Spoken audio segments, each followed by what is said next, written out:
এক মর্মান্তিক হেলিকপ্টার দুর্ঘটনায় ইরানের প্রেসিডেন্ট ইব্রাহিম রাইসি ও পররাষ্ট্রমন্ত্রী হুসেইন আমির আবদুল্লাহিয়ান নিহত হয়েছেন।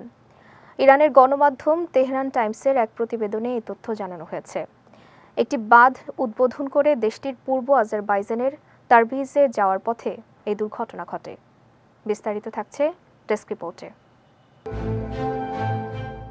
রোববার একটি বাঁধ উদ্বোধন করে ইরানি প্রদেশ পূর্ব আজারবাইজানের তারবিজে যাচ্ছিলেন প্রেসিডেন্ট রাইসি।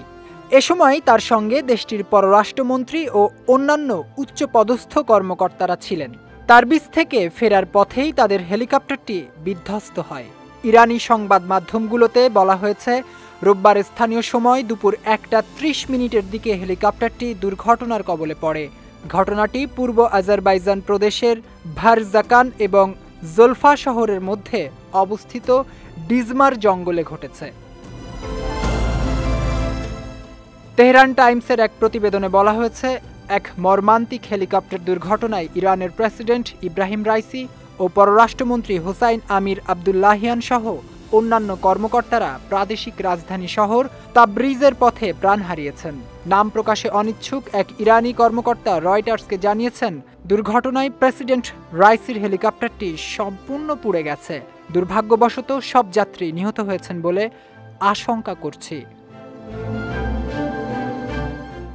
এর আগে ইরানের রেড ক্রিসেন্টের প্রধান পীর হোসাইন কলিবান্ধ জানিয়েছিলেন, প্রেসিডেন্ট ইব্রাহিম রাইসি ও পররাষ্ট্রমন্ত্রী হুসাইন আমির আবদুল্লাহিয়ান সহ অন্যান্য নেতাদের বহনকারী হেলিকপ্টারটির কেবিন আগুনে পুড়ে গুরুতর ক্ষতিগ্রস্ত হয়েছে।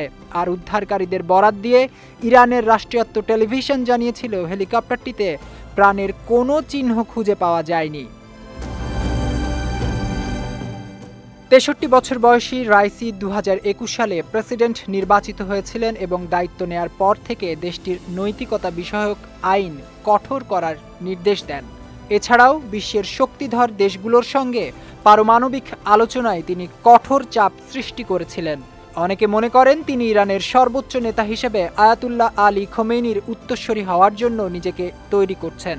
2019 সালে দেশটির সর্বোচ্চ নেতা তাকে বিচার বিভাগের প্রধানের শক্তিশালী পদেও নিযুক্ত করেন। বিজয় টিভি নিউজ ডেস্ক।